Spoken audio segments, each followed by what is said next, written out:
আমার নবীকে জিবরিল বললেন সাল্লাল্লাহু আন আবসুতা জানাহিয়া আলাস সিরাত লি উম্মতিকা। ইয়া রাসূলুল্লাহ, আমি জিবরিলের একটা চাওয়ার আছে। বলে কি? আমি সিদরাতুল মুনতাহা থেকে জমিনে চলে যাই, 600 নূরের পাখা থেকে একটা পাখা খুললে জমিনে চলে যায়।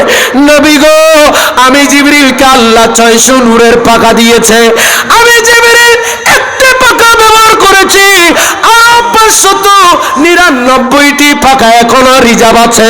আমি জিবরিল চাচ্ছি কাল কিয়ামতের ময়দানে আপনার উম্মত যখন ফুলসিরাতের পার হয়ে যখন জান্নাতে যাবে, নবী গো, চুলের চাইতে চিকন, কুরের চাইতে দাঁড়, 30,000 বছরের রাস্তা হবে।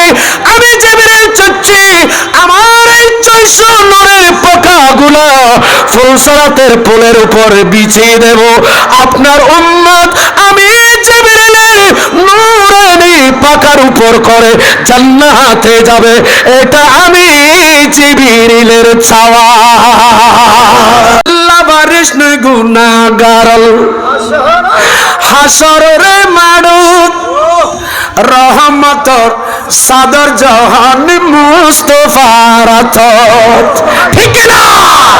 রহমতের সাদর জাহান মুস্তাফার হাতত খন্ডে যাইব উম্মতওয়ালা। সুবহানাল্লাহ বলবো না? খন্ডে যাইব উম্মতওয়ালা, উম্মত ফেলাই হলে জাগানো মদিনা, হলে জাগানো মদিনা রাখি আইস্ত সায় মদিনা ওয়ালার দেশত।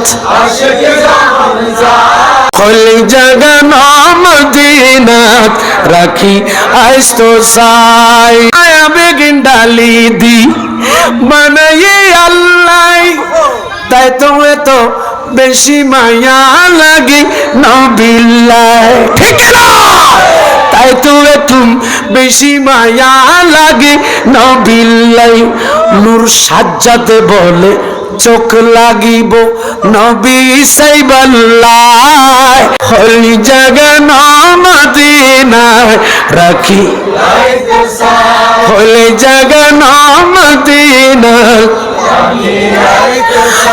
না পারে তারও যারা আসিল মদিনা,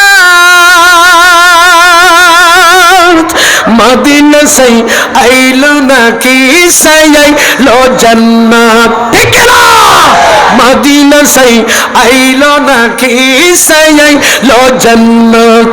খোদার দুনিয়াত আর সাইবারে কিছুই, খোদার দুনিয়াত আর সাইবারে কিছুই হল জাগানো মদিনা রাখি আইস্ত সাই।